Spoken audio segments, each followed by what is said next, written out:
iremos viendo lo que es el casco urbano de Pintano, algunas de sus casas más llamativas, algunos de los elementos peculiares. Y lo único que hemos empezado aquí por la iglesia, porque como hoy creo que tenéis misa y hay fiestas y demás, pues para no interferir en otras cosas. Esta iglesia pues es un edificio del siglo XVI, de estilo gótico. Es como la mayor parte de iglesias de la zona. En el siglo XVI las modificaron en algunos casos. La comarca de las Cinco Vías es sobre todo rica en románico, en muchos casos, sobre todo pues un castillo, Sos, muchos otros pueblos. Pero en el XVI muchas de esas iglesias románicas fueron modificadas o incluso se construyeron de nuevo. Se supone que aquí, antes de este edificio, hubo otra iglesia anterior. Esta, como podéis ver, pues es sencillita, no es muy amplia, pero es un edificio de una sola nave con capillas laterales. En este caso es de mampostería, es una de las cosas más llamativas. Normalmente las iglesias solían ser de sillares y utiliza pues sobre todo las bóvedas de estilo gótico para cubrirla. La decoración fundamentalmente es barroca. También ocurrió en la mayor parte de las iglesias de la zona, aunque eran románicas y conservan en algunos casos pinturas de los siglos XII y XIII y elementos de los siglos XIV y XV.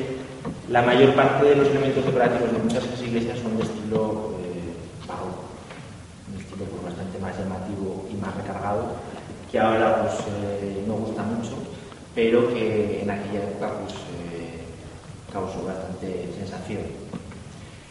El entorno de la iglesia, esta pequeña plaza, yo supongo que sería cementerio. Es también muy frecuente que en torno a las iglesias se enterrara la gente. Los que podían y tenían dinero se enterraban dentro. Y luego era un enterramiento y en el interior de la iglesia, este tipo de suelo. Hay en algunos casos que son todo enterramientos. Yo no sé si aquí estudia un poco lejos, ahí estaba en San Esteban en Luesia. Toda la iglesia está como aquí y eran diferentes enterramientos pues de gente que pagaba para poder ser enterrada en el interior. Los que tenían menos dineros pues no se enterraban dentro, pero se enterraban bastante cerca. Y lo habitual es que los alrededores de las iglesias servían como lugar de enterramiento. Eso sí, sobre todo ya en el siglo XVIII se dieron cuenta, pues, sobre todo cuando se producían epidemias y enfermedades bastante contagiosas, que era bastante antihigiénico e incluso peligroso enterrar tanto en el interior como en el exterior, y decidieron trasladar los cementerios fuera de los cascos urbanos. Hay sitios que todavía se enterran en el interior del edificio. Yo ya os he dicho que la decoración es fundamentalmente barroca. La iglesia yo creo que está dedicada a la Virgen, ¿verdad? Y el retablo pues, lo que contiene es escenas de la vida de la Virgen, en una talla central y con escenas de su vida. No sé si queréis preguntar algo aquí o a lo largo de la visita. Yo, que lo que pueda ayudar, os ayudaré y os contestaré. Si no, también domina, porque os lo pintaros para algo más que ya os digo, una en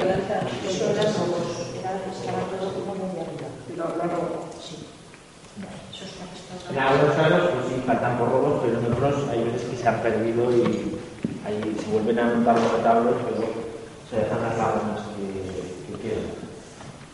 Se desvían un poco de las posibilidades. Si quedan restos, pues aquí hay otro, luego que hago mirar lo que hacen es, hay veces que no se ve de la propia sociedad, pero normalmente supongo que le pasa algo, ¿no? Durante cierto tiempo, si queréis, salimos. Perdona. Sí. Es cierto que hay muchas personas que han dicho que tenía cierto interés al ser de ladrillo, si me podrías decir algo.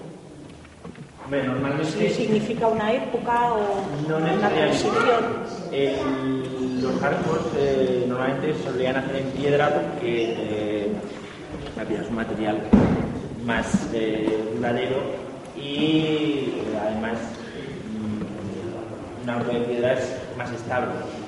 En principio no tendría por qué significar nada, ya lo hicieron en ladrillo pues para liberar un poco Supongo que el coro o será de la misma época que la iglesia, un poquito posterior, pero no solo las, también las bóvedas de verdad que son de ladrillos. Construir con ladrillos más sencillo y más barato. Que en piedra, en realidad muchas cosas. Pero seguramente a lo mejor pues, por aligerar el peso y para hacerlo más económico lo hicieron en ladrillo. Además, no es, yo pienso que es el coro no, aunque se hiciera a la vez un poquito más fácil que la iglesia, ya no, las bóvedas no están metidas en lo que es la estructura del edificio. Es que eso se hacía, como era gótico en el siglo XV, después cosa del siglo XV, y lo que ha dicho antes que era mampostería, el gótico se hacía todo, es más, posiblemente propuso desde la DGA que volverla a revocar eso y pintarla. Las iglesias góticas... No, y las románicas también. No, pero sobre todo las góticas. Sí, pero eso salía para instalar ese día debajo de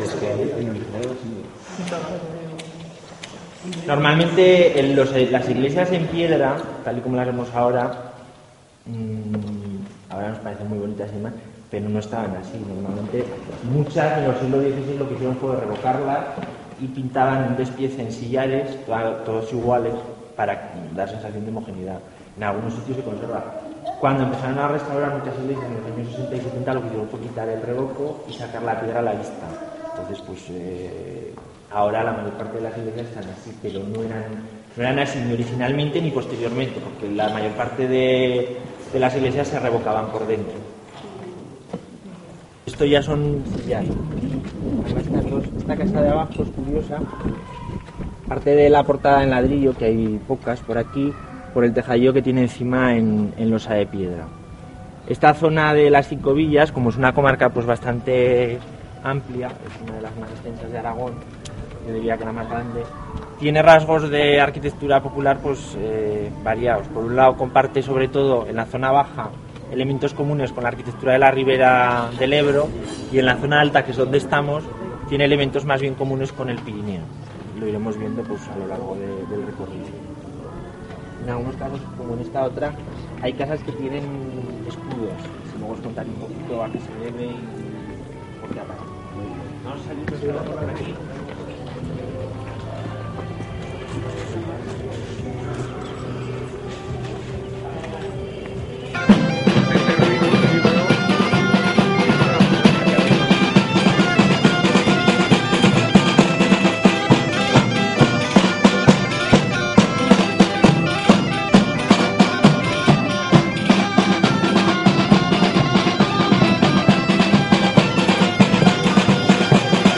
Es un ejemplo de cómo eran las construcciones de arquitectura tradicional por aquí por la zona, aunque es una casa que debió pertenecer a una familia con bastantes posibilidades económicas. Es llamativa sobre todo su portada, en arco de medio punto. Esta es la forma de acceso más habitual a la mayor parte de las casas de la zona, aunque luego hay otras variaciones, pero es bastante común que suelen aparecer arcos de medio punto. Lo único que aquí las dovelas, que son las piedras que forman el arco, son bastante grandes. El edificio es todo de piedra, en este caso de mampostería. Son llamativas las ventanas por su decoración. La parte de abajo es reciente, lo único que han hecho es copiar el dintel de arriba y colocarlo